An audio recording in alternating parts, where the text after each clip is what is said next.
Hello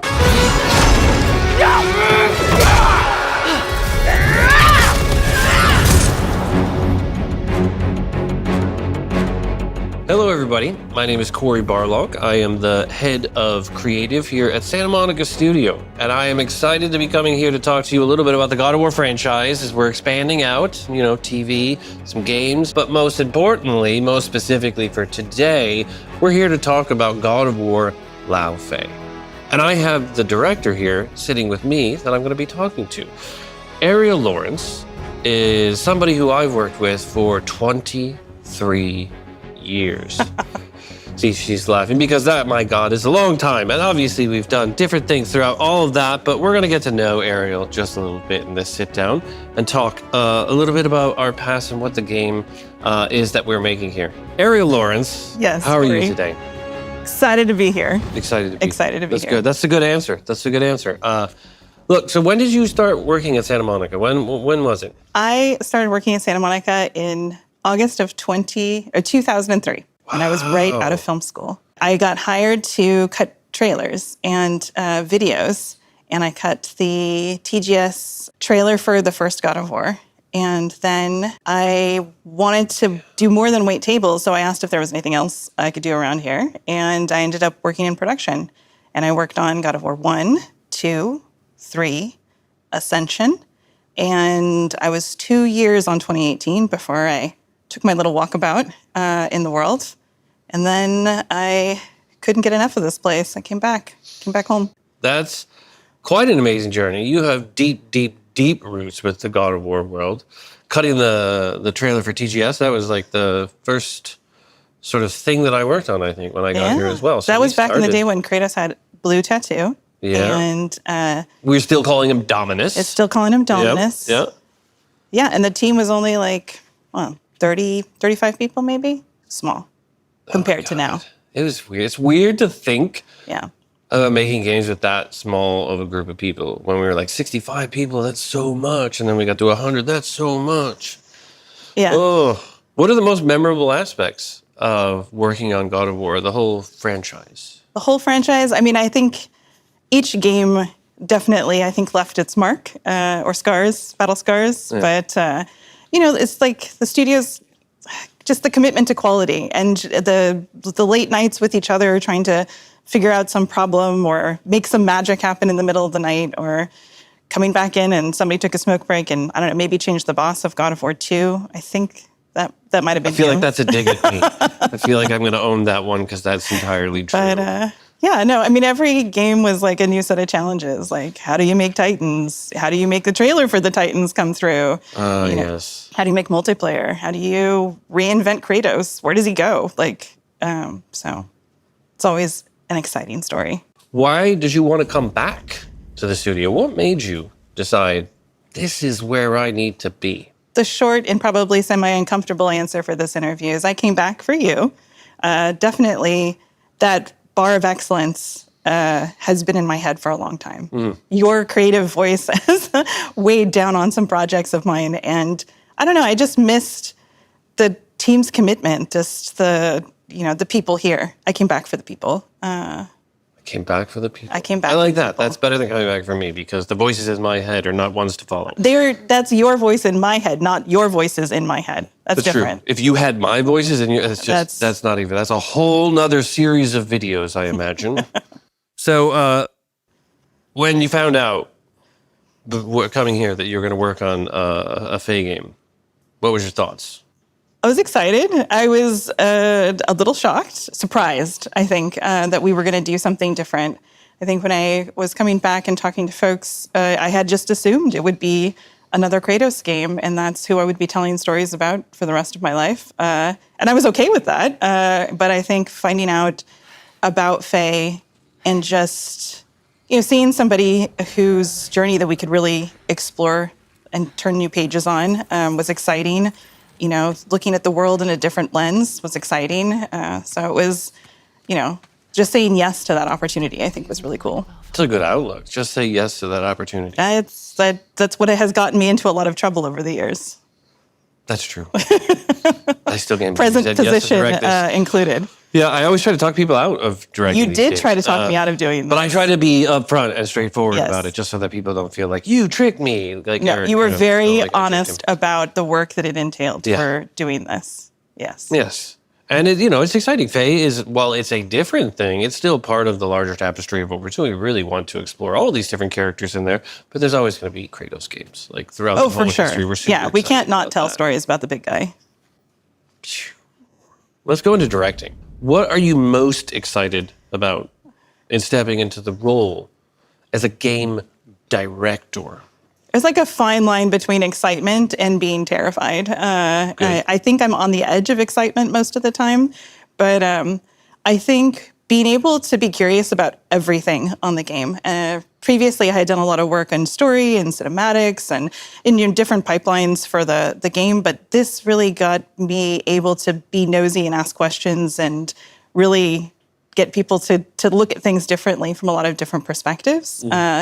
And to just, have an opportunity to kind of like find myself in Faye's story was exciting. But yeah, then I think just, captaining this ship with all of these humans making this game together is a lot, but it's very exciting. I want to go back to something you said, finding yourself. Talk about what part of you you're putting into the game. I mean, I think, we've always come at stories from Santa Monica with, characters at their heart, right? And finding ourselves, even in Kratos, everybody's had a point in their time when they've made some decisions that maybe they wish they hadn't and really thought things through again. But I think for Faye, that was that question of, who is she? Who was this person that everybody idolized and, just stood in awe of, and to really think about all the facets that make up that person, right? She's, a loving wife and mother, but she's also a warrior. She's a guardian of her people. She's a rebellion leader. She's all of these things. And to be able to have an opportunity to just explore that person with the detail and the love that Santa Monica brings is just, very touching, very exciting. What's the hardest part for you stepping into the role as a director? Is there any sort of individual parts where it's like that you feel great about overcoming? I think that's probably the more specific question. Is there's hard parts, but we always sort of push through and we get to that other side. What's any hard parts that you can think of that?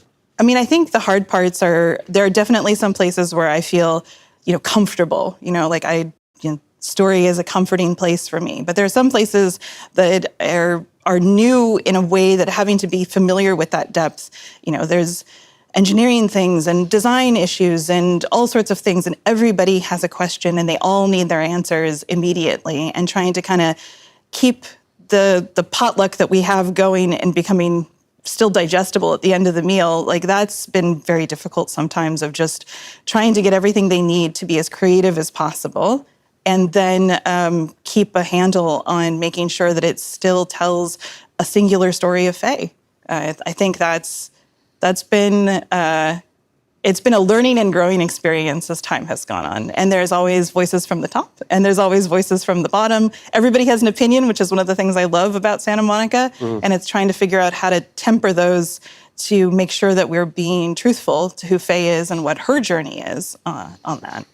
So you kind of dove into aspects of design and engineering and got more educated on that. Yeah, I think that's the fun part. I mean, that's the wonderful part about making games, is that it's not just one person, it's hundreds of people now to make it together. And, that's, there are places and things that every day is different. Every day is, 80 different meetings about different topics and, play testers and build times and, design questions and art questions and narrative questions and, working with actors. And it's exciting.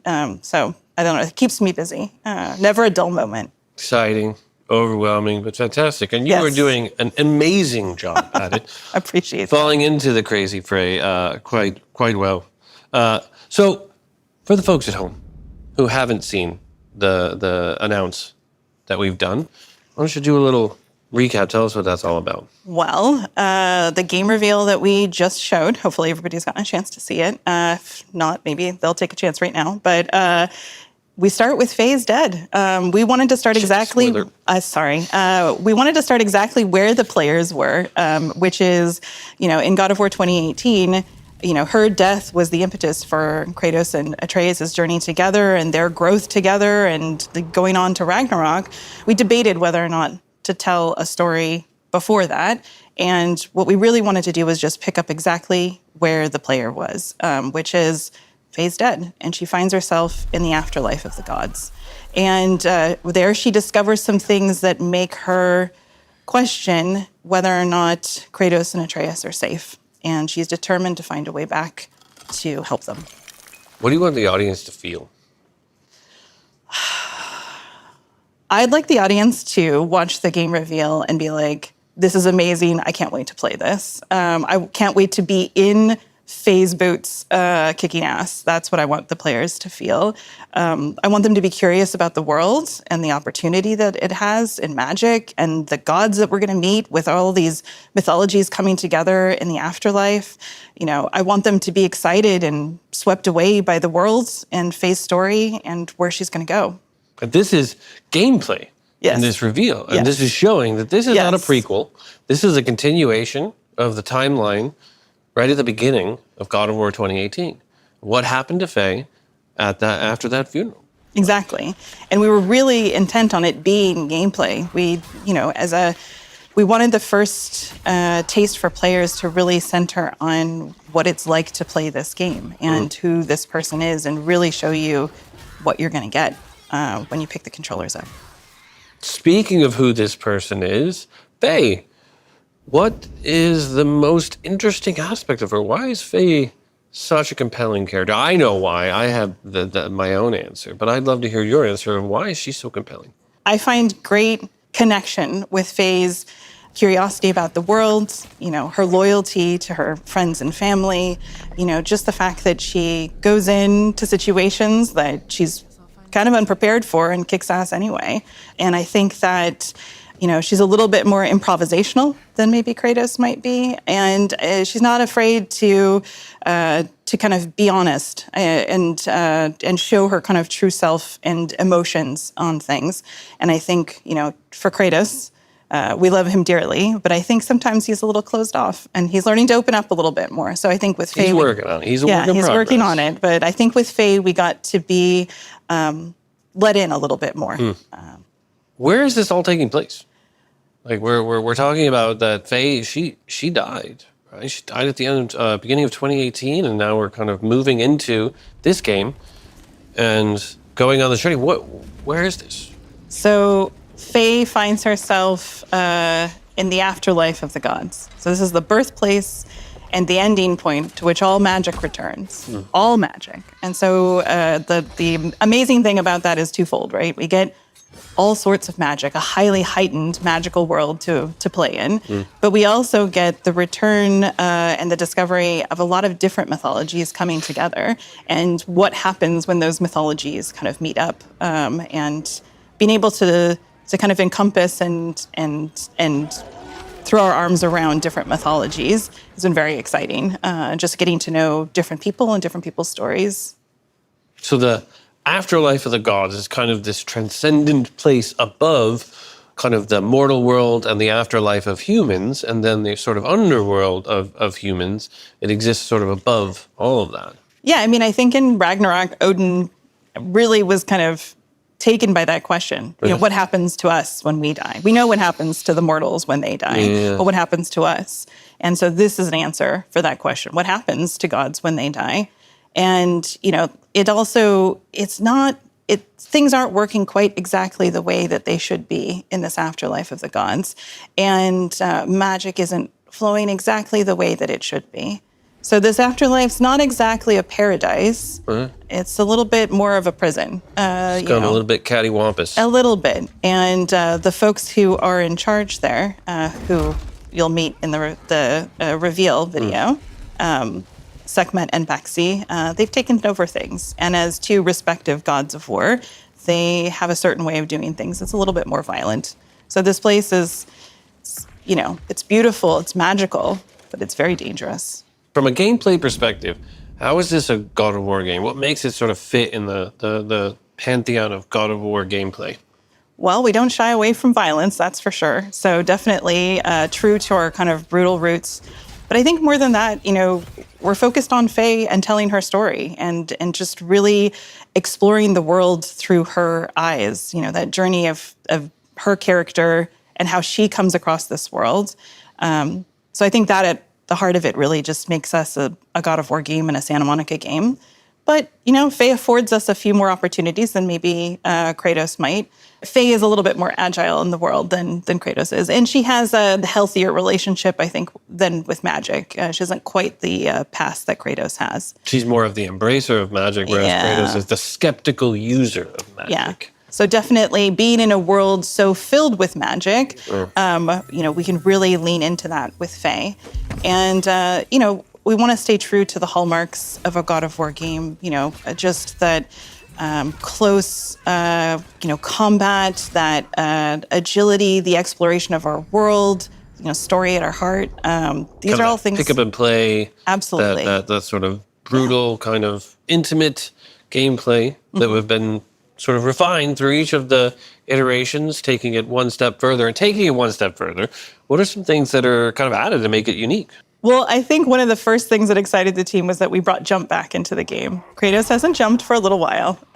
So I think that we looked through all of our God of War games from the Greek era, Norse era, and really we got to kind of pick up each element and think about, does this help us tell Laufey's story? She is always thinking on her feet and, throwing herself into kind of the next battle and really trying to work her way through the world. And so leaning into that, we were able to borrow some of those elements from the Greek era, the movement, the fluidity in there, but then also couple that with the Norse era, the way that we approach the world, our close ties with character, Faye's relationship with her companions, all of these things kind of led us to this new version that is uniquely Faye.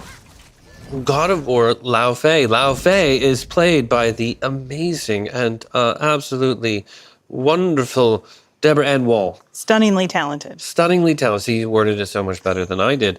Talk to me about working with her. She's amazing. Hands down. She just comes to the set with so much energy, and it's amazing to just be in this imagination world with her. And she is Faye, and Faye is her. She's also amazing in the VO booth. Just one of the best actors I've worked with in the booth, and just brings everything to it. Leaves no stone unturned. Consummate professional. She's just a lot of fun to be with, too. Yeah, she is a joy. And what about the illustrious Jack Quaid? Everybody in Laufey is fantastic. Yeah. Jack is very excited, which is amazing. And Perlina, our Rue character, is also amazing. And who's your favorite? I can't pick favorites. You got to pick a favorite. I can't pick favorites on camera. They'll come for me. You have to pick a favorite. I still have to finish this game. I can't pick favorites. Yeah. We won't show it until after I've heard that one the game, but you got to pick a favorite. If you had to pick a favorite, gun to your head. You're my favorite. That's the correct answer. Thank you. You've been watching Dev Talk, and I am her favorite. That's right. Yeah, I don't know who I would pick. I don't know. And I've only met each one of them on a Zoom call. I know, I was able to participate in the mocap thing via Skype. And they work so well together, just good energy. He really is a delight. They all are. Yeah. Really, you did us a solid however many years ago getting Deborah as Faye. But she is wonderful. I am a huge, huge, huge fan of all of the work that she does. And the work that she's done in this is second to none. Just truly amazing. But you've been asking a lot of questions, Corey. Why did you want to make a Faye game? Because when I came back to the studio, the Faye game was already in process. Yeah. So what about Faye did you want to do? What about Faye was interesting for you in terms of telling her story? I think Faye is one of she's in my top 3 favorite characters, right, of the entire franchise. And she is just such an interesting character with how much she was an orchestrator of Kratos and Atreus' journey. For me, a warrior has sort of touched such interesting parts of the past history of God of War. Moving to a Fae game and kind of seeing it move forward, rather than say like, hey, let's do a Fae game, which we did explore. At the beginning, we were like, let's do the time before, so we can really see all these cool moments, like when she was making the axe with Brock and Sindri and all the drama that happened with that. But ultimately, the most interesting part was really to tackle like, hey, what happened when she died? And what continued on and start to create this new layer that exists above. And throughout Ragnarok, Odin was talking about, what you had mentioned before. What happens to us when we die? The other gods, I think secretly think that a little bit, but his OCD like really took over and he was hyper fixated and focused, and rightfully so, because there is this sort of transcendent place beyond for the gods that is very interesting for us to start exploring and seeing how all these mythologies mash together. And then that sort of guide being Fae and seeing that difference of like, look, Fae was a warrior of equal sort of excellence, but also damage, right? When her and Kratos met, they were both pretty messed up. Right? She did not have a good exit from her people. Things just went south. It's so funny that you say that she's a planner, because I feel like we have taken somebody who has spent their whole life trying to orchestrate things into a perfect space, and then we've put them in some place where they have to think on their feet all the time. Yeah. And I think that is starting to sound a little bit like you. Maybe just a planner who is put into a place where she has to now improvise quite a lot. There's a lot of you inside of this game. Yes. And for me, it's really exciting because the franchise, Kratos is sort of the trunk of our tree, and he sort of drives the franchise forward, and we want to follow him. But there are so many interesting characters that we created along the way, and for me, Faye and Sindri are to me the two most interesting characters. Like, and I love all the other characters. So all the other characters are amazing, and it's not that I don't love them. It's just that they have very interesting, examined lives that I really want to go deeper into. I think also like we're starting to build a world where we can tell stories about different people and tell different kinds of stories. Yeah. Kratos gives us his story, and it's been changing and evolving, and that's fantastic. And I can't wait to see where it goes. Yeah. But it also is nice to be able to tell different stories along the way. Yep. And to see where do these stories go, and introducing this sort of extra layer, the afterlife of the gods, that actually connects to all of these other things. This was a wonderful conversation. Thank you for taking the time. So I want to encourage everybody out there to go take a look at the God of War Laufey announce that was just released. If you haven't seen it already, if you've seen it, watch it again, because it's even more awesome the second time. We're going to continue this conversation together, as well as with all of you out there in the coming months. As we get then closer to our release date, we'll even give you more information then. Until then, we are going to get back to work because there is a lot of stuff to do. So thank you, everyone, for watching. Thank you, Ariel Lawrence, for saying yes to direct this game. And thank you to all of the fans of God of War that allow us to continue to have jobs. Yes, thank you. Thank you for your support.